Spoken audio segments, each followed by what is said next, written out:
Assalamualaikum, selamat sore pemirsa. Presiden Prabowo Subianto hari ini ke Malang, Jawa Timur untuk meresmikan SMA Taruna Nusantara. Presiden juga akan meninjau Satuan Pelayanan Pemenuhan Gizi (SPPG) di Kepanjen, Kabupaten Malang. Kabar ini akan kami sampaikan bersama sejumlah kabar lainnya dalam Kabar Merah Putih edisi Selasa 13 Januari 2026. Saya Sita Paprika akan menemani Anda selama 1 jam ke depan. Dan pemirsa, inilah Kabar Merah Putih selengkapnya untuk Anda.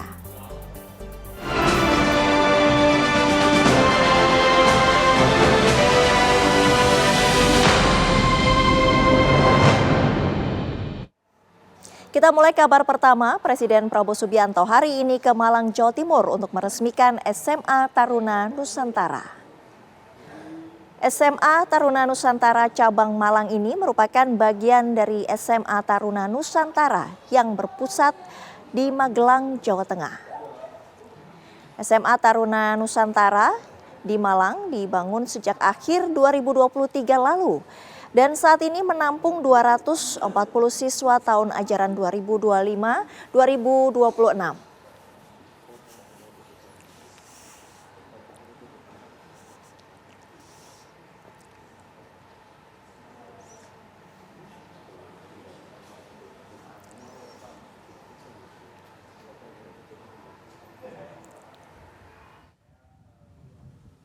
Bismillahirrahmanirrahim. Assalamualaikum warahmatullahi wabarakatuh.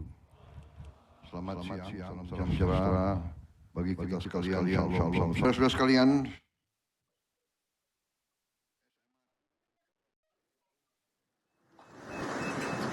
SMA Taruna Nusantara didirikan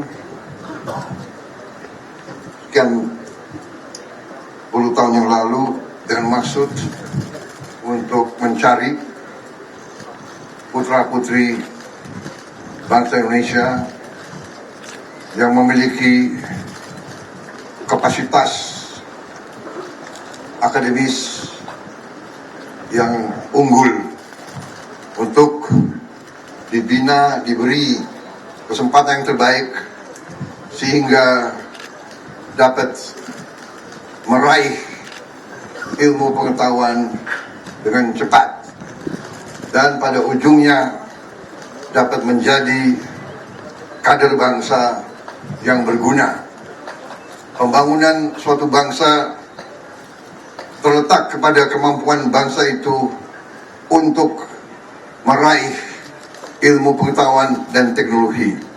Hanya dengan ilmu pengetahuan dan teknologi kita dapat mencapai tingkat peradaban yang tinggi. Dengan demikian kita dapat memberi kesejahteraan kepada rakyat Indonesia. Kita dapat memberi kualitas hidup kepada seluruh rakyat Indonesia untuk hidup dalam kondisi yang baik, hidup lepas dari kemiskinan dan kelaparan. Selain meresmikan SMA Taruna Nusantara, Presiden Prabowo Subianto juga akan meninjau SPPG di Malang, Jawa Timur. Kita akan tanyakan langsung kepada jurnalis TV One Fatima Albar mengenai agenda Presiden Prabowo di Malang. Fatima, apa agenda Presiden Prabowo saat ini yang berlangsung di SMA Taruna Nusantara?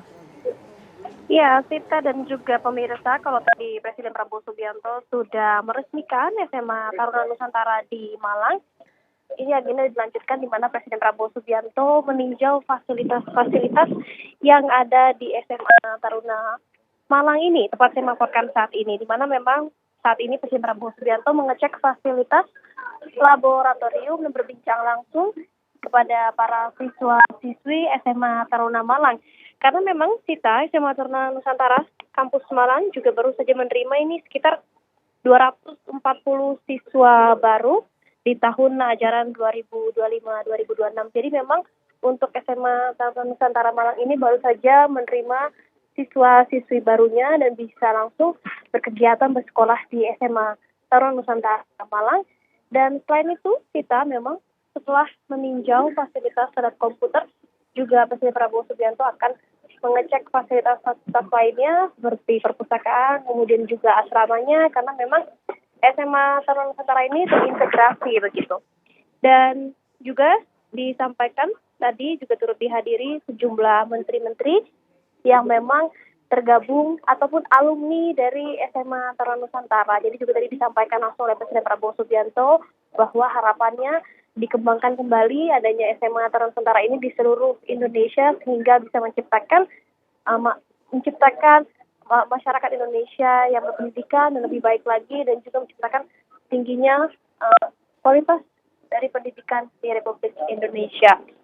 Dan selain itu memang untuk SMA Taruna Nusantara Malang ini sudah diresmikan, maksud kami dibangun sejak Presiden Prabowo Subianto menjabat sebagai Menteri Pertahanan pada tahun 2023 lalu, dan selesai hari ini diresmikan oleh Presiden Prabowo Subianto sudah menjabat sebagai Presiden. Dan ini situasinya sudah di depan saya, nampaknya gambar yang dihadirkan saat ini merupakan salah satu Presiden Prabowo Subianto sudah berbincang langsung dan melihat fasilitas yang ada di SMA Taruna Nusantara Malang, dan juga diperlihatkan berbagai piagam-piagam yang dihasilkan ataupun prestasi yang dihasilkan dari siswa-siswi SMA.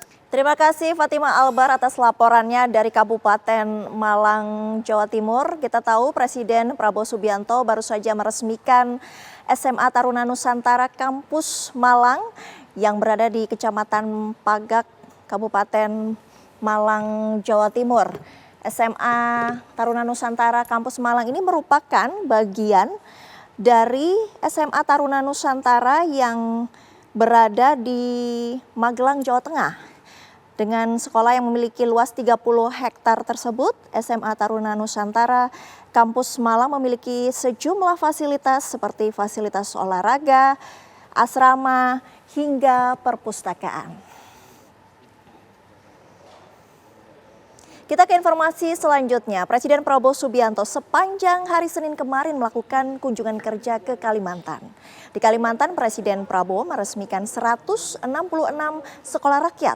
Prabowo juga meresmikan mega proyek kilang minyak Refinery Development Master Plan Balikpapan serta berkunjung ke ibu kota Nusantara.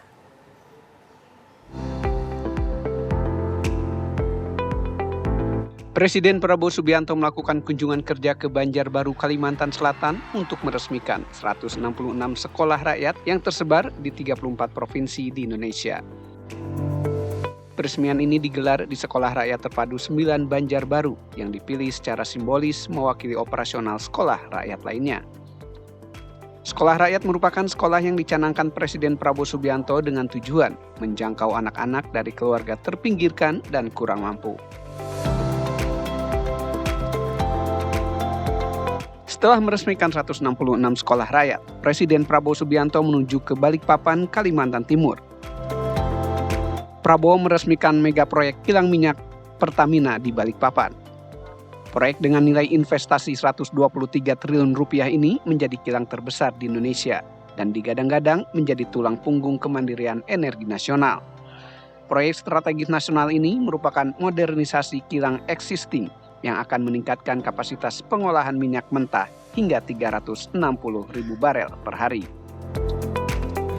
Presiden menyebut peresmian kilang ini sebagai momen bersejarah mengingat proyek serupa terakhir kali dilakukan puluhan tahun lalu.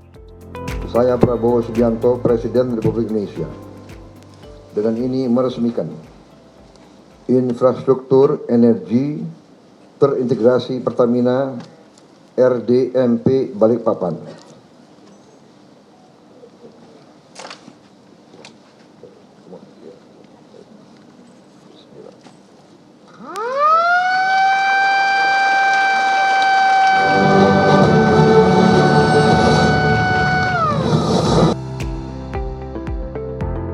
Usai meresmikan kilang minyak Pertamina, Presiden Prabowo menggunakan helikopter kepresidenan terbang menuju ibu kota negara IKN Nusantara di Penajam, Pasar Utara, Kalimantan Timur. Kunjungan ini menjadi yang pertama bagi Presiden Prabowo ke IKN sejak dilantik sebagai Presiden Republik Indonesia. Pemerintah menargetkan IKN dapat mulai berfungsi sebagai ibu kota politik pada tahun 2028 dengan alokasi anggaran sekitar 48,8 triliun rupiah untuk periode 2025 hingga 2029. Tim TV One mengabarkan.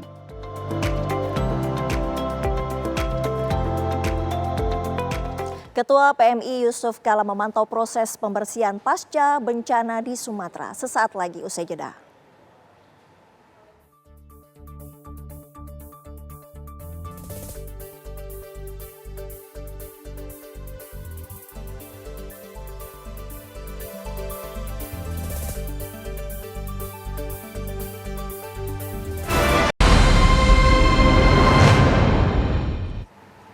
Anda kembali di Kabar Merah Putih. Ketua PMI Yusuf Kala memantau proses pembersihan pasca bencana antara lain di SD 10 Sawang di Desa Lokuyun, Kecamatan Sawang, Aceh Utara.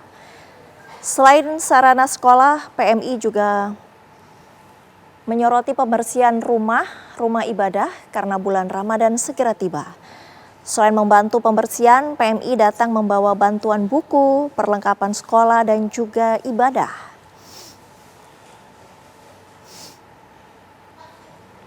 Bagaimana pemerintah mengembalikan ke keadaan ekonomi masyarakat dengan memperbaiki sawah-sawah dan sebagainya, kebun-kebun.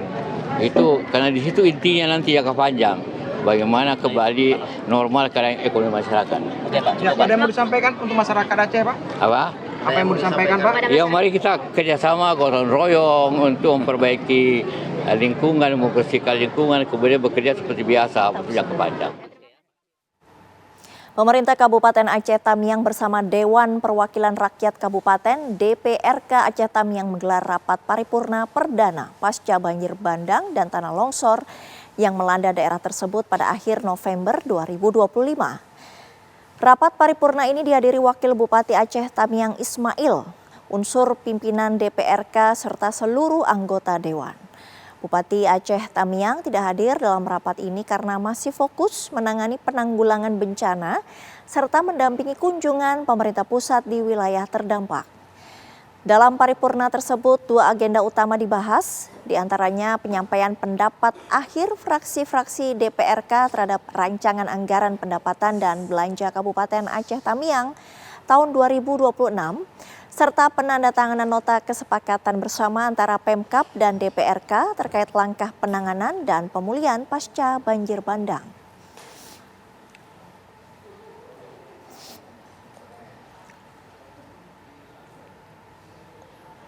Sementara itu memasuki hari ke-48 pasca bencana banjir bandang dan tanah longsor di Kabupaten Aceh Tamiang, warga desa Kota Lintang Bawah Kabupaten Aceh Tamiang masih berjuang membersihkan lumpur dan material bangunan yang menutupi rumah-rumah mereka. Dengan peralatan seadanya seperti skop dan gerobak pasir, warga bahu-membahu mengangkut lumpur tebal yang masih memenuhi bagian dalam rumah. Sebagian material bangunan yang rusak akibat terjangan banjir bandang masih menumpuk dan menyulitkan proses pembersihan. Keterbatasan alat berat membuat proses pemulihan berjalan lambat. Namun semangat gotong royong warga terus terjaga di tengah keterbatasan. Warga berharap bantuan alat berat dan tenaga tambahan segera diturunkan agar proses pembersihan dapat dipercepat dan kehidupan berangsur kembali normal.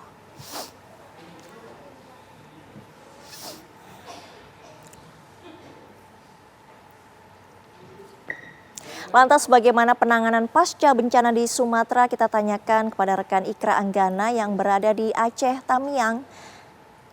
Ikra, bagaimana fokus dari penanganan pasca bencana di Aceh Tamiang hingga hari ini? Selamat siang Sita dan juga pemirsa. Untuk fokus penanganan pasca bencana di Aceh Tamiang saat ini memang jika kami lihat ini adalah untuk mengevakuasi sejumlah lumpur yang masih tebal baik di sarana transportasi warga ataupun di pemukiman warga yang memang terdampak cukup parah akibat banjir longsor dan juga banjir bandang dan tanah longsor yang menerjang di sejumlah titik. Informasi terupdate dari 13 Januari 2026 ini, informasinya sebanyak 76 titik pengungsian sudah masih berdiri hingga saat ini.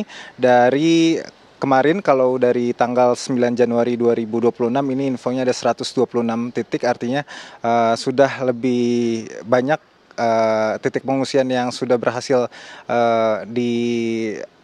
selesai dicabut oleh pemerintah setempat. Dan memang Sita dan juga pemirsa, untuk kendala daripada warga sendiri jika kami bertanya dan melihat langsung, ini masih banyak banyaknya puing-puing reruntuhan bangunan yang ada di halaman masyarakat, yang dimana ini juga turut dibantu untuk dibersihkan oleh petugas dari TNI, Polri, dan juga BNPB yang ada di sejumlah titik-titik lokasi. Dan informasinya, Sita dan juga pemirsa, informasi lainnya, saat ini kami berada di RSUD Aceh Tamiang, di mana kami ingin melihat langsung bagaimana situasi kondisi kesehatan masyarakat, apakah ramai yang sudah datang ke sini, dan bagaimana situasi rumah sakit, apakah sudah menerima masyarakat. Dan informasinya dari pagi hari, ini dari pukul 6 waktu Indonesia Barat, aktivitas rumah sakit sudah berjalan secara parsial, sejumlah fasilitas kesehatan ini sudah dapat digunakan, dan tadi sempat kami mewawancarai salah satu pihak dari rumah sakit mengungkapkan bahwa penyakit yang paling parah saat ini, yang paling banyak diderita oleh masyarakat ini adalah penyakit ISPA atau infeksi saluran pernafasan, penyakit diare, penyakit kulit, dan penyakit lainnya. Dari informasi yang kami terima, total dari 15 puskesmas yang tersebar di Kabupaten Aceh Tamiang, 12 diantaranya ini sudah kembali beroperasi secara normal, pemirsa, di mana 12 puskesmas ini informasinya juga puskesmas yang cukup parah digenangi oleh lumpur dan cukup porak-poranda. Namun per 13 Januari 2026 ini informasinya puskesmas-puskesmas tersebut ini sudah dapat aktif secara parsial. Kemudian layanan hemodialisis atau cuci darah ini informasinya juga sudah aktif di RSUD Aceh Tamiang, di mana sekitar 40% pasien cuci darah ini sudah bisa dilayani tanpa rujukan ke luar daerah. Dan tadi juga penyakit-penyakit terbanyak dari ISPA, penyakit kulit, diare, hipertensi, dan nyeri sendi akibat stres dan juga pola makan darurat yang dialami oleh masyarakat Kabupaten Aceh Tamiang. Upaya-upaya kesehatan juga terus dilakukan oleh pemerintah dan juga Dinas Kesehatan yang menerjunkan relawan dari pusat. Ini kami melihat ada tindakan promotif seperti edukasi dan promosi kesehatan di pengungsian. Tindakan preventif ini dijabarkan seperti vaksinasi dan fogging untuk cegah wabah penyakit. Tindakan kuratif ini pengobatan langsung oleh tenaga kesehatan, hingga rehabilitatif ini merupakan tindakan pemulihan fisik dan kesehatan jangka lanjut. Untuk kebutuhan mendesak informasinya, Sita dan juga pemirsa, ini adalah penanganan anak-anak berkebutuhan khusus. Yang kedua ini ada dokter spesialis bedah, ini seperti perawatan luka. Yang ketiga ini ada dokter spesialis kejiwaan atau psikolog untuk trauma healing, seperti itu. Untuk kondisi psikologis penyintas seperti gangguan mental paling banyak dialami ibu-ibu dan kepala keluarga. Dan trauma healing ini masih berjalan hingga saat ini dan terus diperluas untuk meminimalisir dampak pasca bencana alam yang menerjang sejumlah daerah di Kabupaten Aceh Tamiang. Dan untuk kondisi perekonomian sendiri, saat ini kami melihat situasinya mungkin sudah 40% berangsur kembali menuju normal. Jika di pusat kota ini sudah banyak para pedagang ini membuka kios-kiosnya kembali, namun memang kondisinya masih cukup memprihatinkan, di mana para pedagang ini ada yang berjualan barang-barang dagangannya yang sempat terbawa air banjir seperti itu. Dan untuk sementara demikian, Sita dan rekan-rekan, saya kembalikan ke studio. Anggana langsung dari Aceh Tamiang. Aceh, terima kasih, tetap jaga kesehatan. Pemirsa, PT Bumi Resources Tbk melalui Bakri Amanah dan Bakri Tangkap menyalurkan bantuan logistik bagi masyarakat terdampak musibah di Kabupaten Aceh Tamiang. Bantuan tersebut menjangkau sekitar 1.350 penerima manfaat yang tersebar di 5 titik penyaluran. Lokasi penyaluran meliputi Desa Batang Ara, Kecamatan Bandar Pusaka, serta Desa Tanjung Mancang, Desa Kamboja, TPA Kuntum Melati, Desa Bukit Rata, dan Desa Kebun Tengah yang berada di Kecamatan Kejuruan Muda. Bantuan yang disalurkan berupa kebutuhan pokok seperti beras, minyak goreng, lauk cepat saji, mie instan, serta kebutuhan bayi dan kebutuhan khusus perempuan. Selain logistik pangan, PT Bumi Resources Tbk juga menyalurkan peralatan sekolah untuk anak-anak PAUD. Adalah donasi dari PT Bumi Resource Tbk yang memang memberikan khusus untuk masyarakat Aceh Tamiang.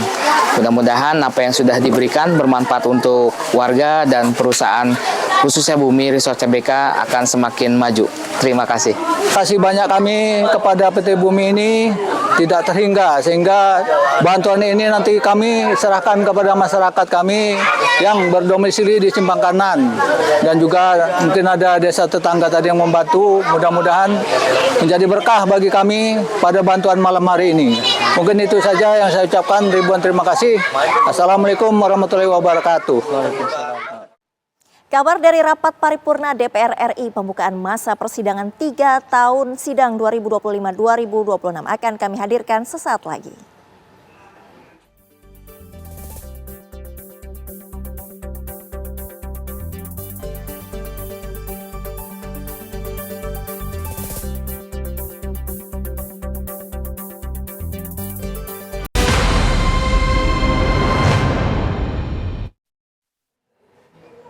Pemirsa, pelatih Timnas John Hartman mengaku antusias menangani Timnas Indonesia.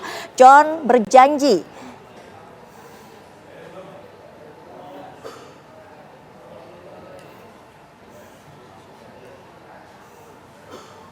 PSSI hari ini resmi memperkenalkan kepala pelatih baru Tim Nasional Indonesia kepada publik. Perkenalan John Hartman digelar setelah sempat ditunda 1 hari. John Hartman dikenal sebagai pelatih yang pernah menorehkan sejarah bersama Tim Nasional Kanada. Ia sukses membawa Kanada lolos ke Piala Dunia 2022, pencapaian pertama mereka sejak 1986. Hartman juga tercatat sebagai pelatih yang menangani Tim Nasional Putra dan Putri Kanada dengan prestasi di ajang Olimpiade dan Piala Dunia. Perkenalan resmi hari ini menjadi langkah awal Hartman sebelum memulai tugasnya menyiapkan timnas menghadapi agenda internasional ke depan.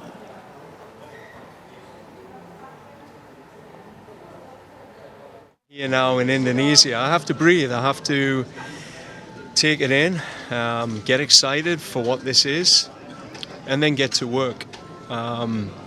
If anyone knows my background, I'm very organized in planning and making sure that we have every detail covered for the March camp. March is an important window for us. It's the start of something new, and I want to make sure the players, the fans, they feel something new. So I'll be getting to work immediately, but at the moment I'm going to enjoy this. This is an exciting part of my life for my family to see the passion here already. I can't wait. Kita beralih ke kabar lain, pemirsa. Ketua DPR RI Puan Maharani memimpin rapat paripurna pembukaan masa persidangan 3 tahun sidang 2025-2026 pada hari ini di Gedung DPR RI Jakarta. Pembukaan masa persidangan 3 dihadiri 294 anggota DPR. Sejumlah agenda dibahas, salah satunya pelantikan pengganti antar waktu atau PAW anggota DPR RI dan MPR RI masa jabatan tahun 2025-2026. Puan juga membahas sejumlah agenda terkait penekanan kebijakan negara yang harus digencarkan untuk meningkatkan kualitas hidup masyarakat Indonesia.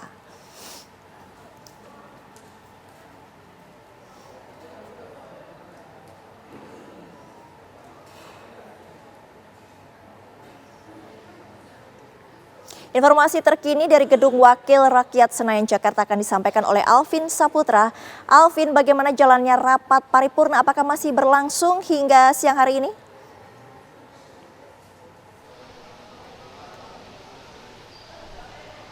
Ya baik Sita dan juga pemirsa, memang benar hari ini Dewan Perwakilan Rakyat Republik Indonesia ataupun DPR RI menggelar berbagai agenda penting hari ini di gedung DPR, di mana tadi baru saja melakukan rapat paripurna pembukaan masa persidangan 3 tahun 2025-2026, dan memang untuk tadi sidang dimulai pada pukul 10 pagi tadi dan berlangsung selama 1 jam dan selesai pada pukul 11 siang tadi, di mana tadi rapat juga dilaksanakan di ruang rapat gedung DPR di Gedung Nusantara 2 Jakarta, di mana tadi untuk sidang pertama di tahun 2026 ini ada sebanyak 294 anggota DPR yang hadir pada rapat paripurna jam 10 tadi, di mana tadi juga rapat dipimpin langsung oleh Ketua DPR RI Puan Maharani beserta Wakil DPR RI, ada Cucun Ahmad Syamsurijal,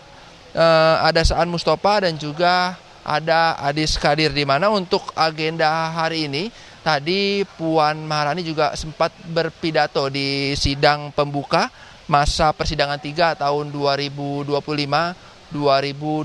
Memang tadi untuk poin-poin memang disampaikan Puan Maharani pada pembukaan sidang tahun ini, di mana Ketua DPR ini mengajak semua pihak untuk memaknai tahun 2026 ini sebagai momentum untuk memperkuat solidaritas dan juga meneguhkan nilai gotong royong serta menumbuhkan kepedulian sosial, di mana untuk yang kedua ada penekanan terkait kebijakan negara yang memang harus terus digencarkan untuk meningkatkan kualitas hidup dari masyarakat Indonesia. Dan juga tadi Puan juga menyampaikan beberapa tantangan yang dihadapi negara Republik Indonesia ini, seperti pencapaian target pemenuhan ekonomi, serta peningkatan SDM, dan juga pemerataan pembangunan wilayah, serta APBN harus digunakan untuk membangun kualitas hidup masyarakat Indonesia, di mana tadi juga Puan Maharani di dalam sidang pada pukul 10 pagi tadi juga menyampaikan 9 isu yang dikawal,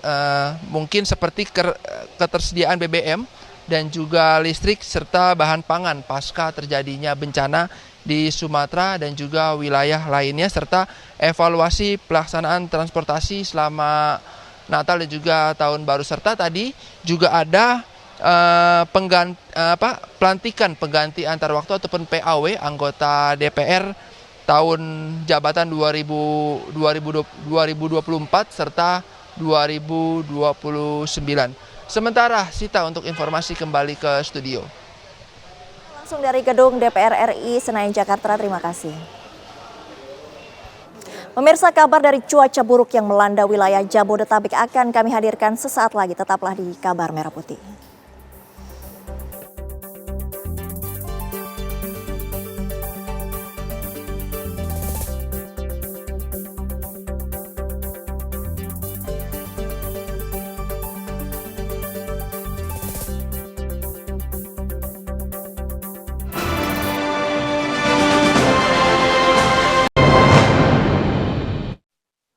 Anda masih menyaksikan Kabar Merah Putih. Banjir dengan ketinggian 20 hingga 30 cm masih merendam Jalan Cakung Cilincing, Jakarta Utara Selasa pagi.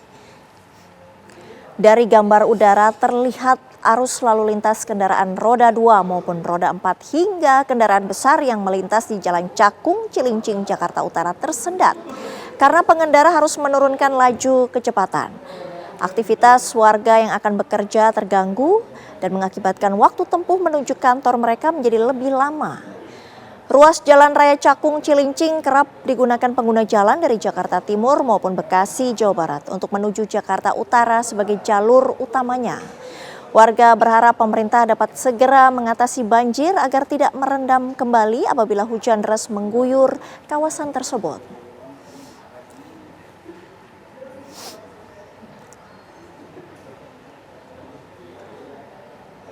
Sementara itu, volume debit air di pintu air Manggarai, Jakarta hari ini kembali normal. Sebelumnya, usai hujan deras di Jakarta pada Senin malam, ketinggian air di pintu air Manggarai sempat naik ke angka 755 cm. Namun Selasa siang, ketinggian air telah berangsur normal, yaitu 670 cm atau siaga 4. Penurunan debit air karena tidak adanya material sampah yang menghambat aliran air dan pintu air Manggarai dibuka selama 24 jam. Operator pintu air Manggarai, Sunar Sugiarto, menyampaikan 2 alat berat dan 2 mobil pengangkut sampah disiagakan untuk membersihkan sampah yang tersangkut di pintu air.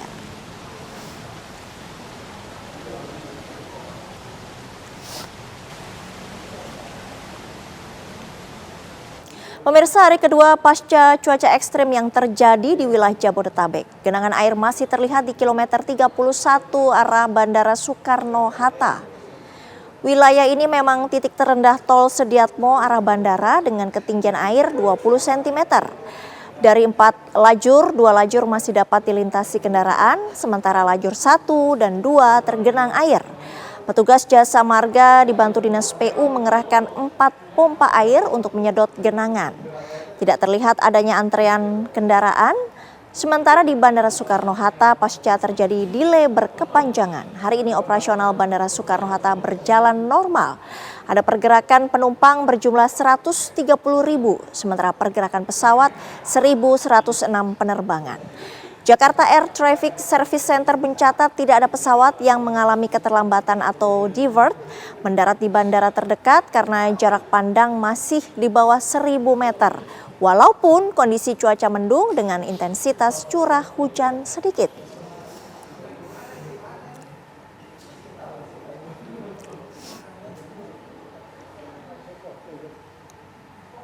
Selanjutnya pemirsa, banjir 2 meter masih merendam wilayah Desa Idaman, Kecamatan Patia, Kabupaten Pandeglang, Banten.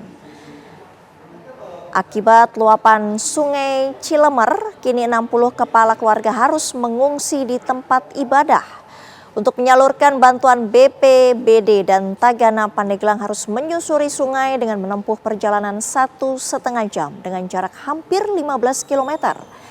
Desa Idaman adalah wilayah terpencil yang kerap diterjang banjir saat curah hujan tinggi. Warga berharap pemerintah turun tangan dengan membuat tanggul dan menormalisasi sungai.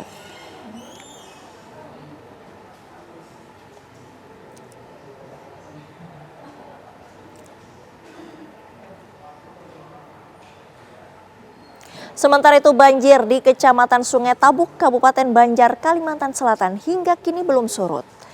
Jumlah warga yang mengungsi terus bertambah. Warga telah mengungsi lebih dari sepekan. Jumlah makanan yang harus disiapkan juga semakin banyak. Meski dalam beberapa hari hujan tidak turun, namun banjir belum juga surut. Warga sangat berharap air segera surut sehingga mereka dapat kembali beraktivitas seperti sedia kala.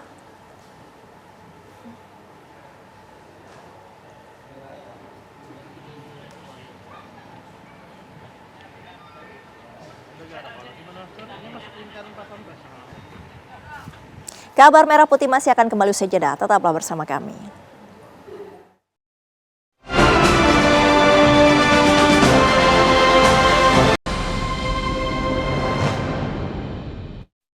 Presiden Prabowo Subianto hari ini ke Malang, Jawa Timur untuk meresmikan SMA Taruna Nusantara. SMA Taruna Nusantara cabang Malang ini merupakan bagian dari SMA Taruna Nusantara yang berpusat di Magelang, Jawa Tengah. SMA Taruna Nusantara di Malang dibangun sejak akhir 2023 lalu dan saat ini menampung 240 siswa tahun ajaran 2025-2026. Selain meresmikan SMA Taruna Nusantara, Presiden juga akan meninjau Satuan Pelayanan Pemenuhan Gizi (SPPG) di Kepanjen, Kabupaten Malang.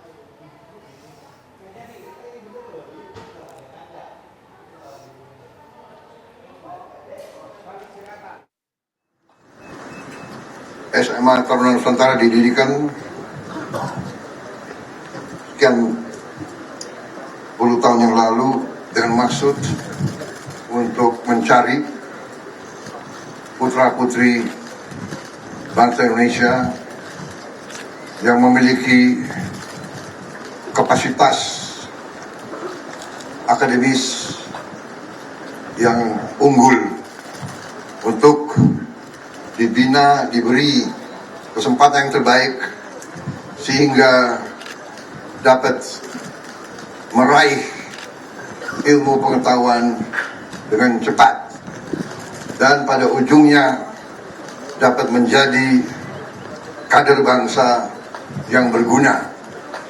Pembangunan suatu bangsa terletak kepada kemampuan bangsa itu untuk meraih ilmu pengetahuan dan teknologi.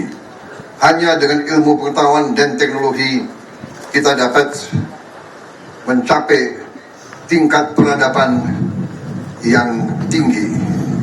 Dengan demikian kita dapat memberi kesejahteraan kepada rakyat Indonesia. Kita dapat memberi kualitas hidup kepada seluruh rakyat Indonesia untuk hidup dalam kondisi yang baik, hidup lepas dari kemiskinan dan kelaparan.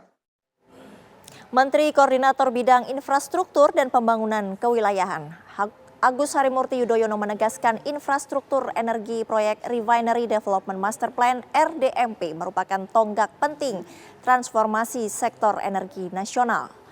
Proyek RDMP Balikpapan adalah wujud nyata komitmen pemerintah dalam membangun kemandirian energi nasional, meningkatkan nilai tambah di dalam negeri, sekaligus menghadirkan energi yang lebih bersih dan ramah lingkungan bagi masyarakat. Menko AHY juga menekankan bahan RDMP Balikpapan memiliki peran strategis dalam mendukung agenda hilirisasi dan industrialisasi nasional, sebagaimana tertuang dalam Asta Cita Pemerintah.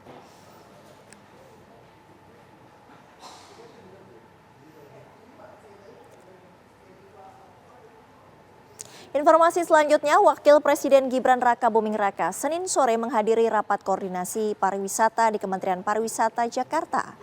Pemerintah menargetkan kunjungan wisatawan mancanegara ke Indonesia pada tahun 2026 mencapai angka 16 hingga 17,6 juta kunjungan.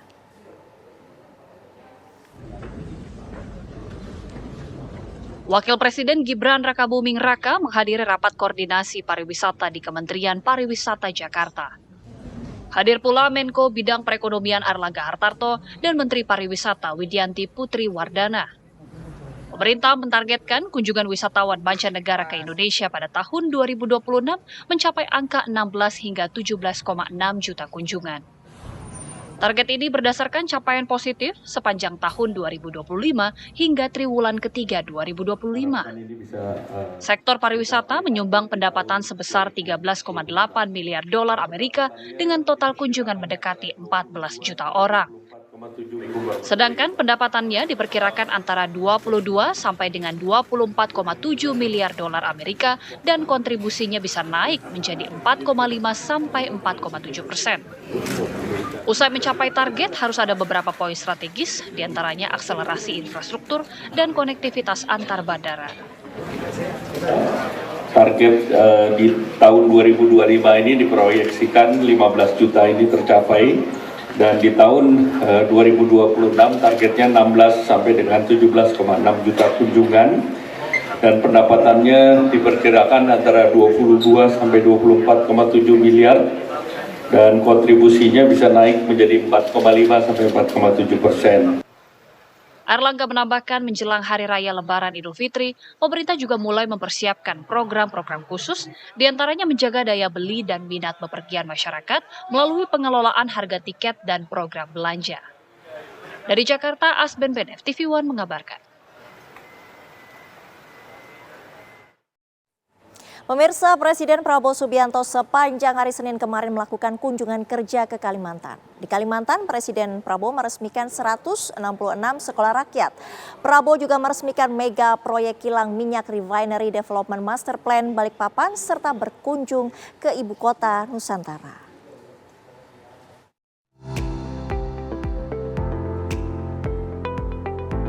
Presiden Prabowo Subianto melakukan kunjungan kerja ke Banjarbaru, Kalimantan Selatan untuk meresmikan 166 sekolah rakyat yang tersebar di 34 provinsi di Indonesia. Peresmian ini digelar di Sekolah Rakyat Terpadu 9 Banjarbaru yang dipilih secara simbolis mewakili operasional sekolah rakyat lainnya. Sekolah rakyat merupakan sekolah yang dicanangkan Presiden Prabowo Subianto dengan tujuan menjangkau anak-anak dari keluarga terpinggirkan dan kurang mampu. Setelah meresmikan 166 sekolah rakyat, Presiden Prabowo Subianto menuju ke Balikpapan, Kalimantan Timur. Prabowo meresmikan mega proyek kilang minyak Pertamina di Balikpapan.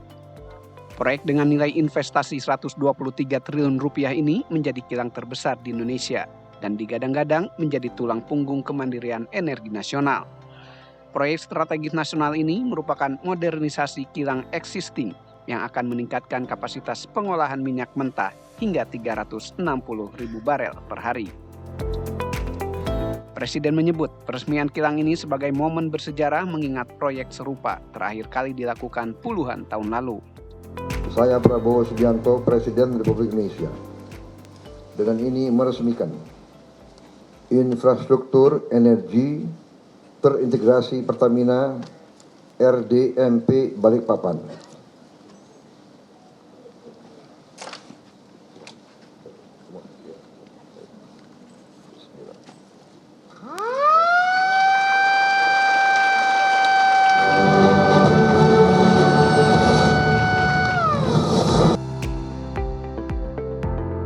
Usai meresmikan kilang minyak Pertamina, Presiden Prabowo menggunakan helikopter kepresidenan terbang menuju ibu kota negara IKN Nusantara di Penajam, Pasar Utara, Kalimantan Timur. Kunjungan ini menjadi yang pertama bagi Presiden Prabowo ke IKN sejak dilantik sebagai Presiden Republik Indonesia. Pemerintah menargetkan IKN dapat mulai berfungsi sebagai ibu kota politik pada tahun 2028 dengan alokasi anggaran sekitar 48,8 triliun rupiah untuk periode 2025 hingga 2029. Tim TV One mengabarkan. Dapur SPPG di Boyolali, Jawa Tengah menyediakan menu khas restoran untuk menu makan bergizi gratis. Hal ini tentunya membuat siswa makin lahap menyantap menu makan bergizi gratis.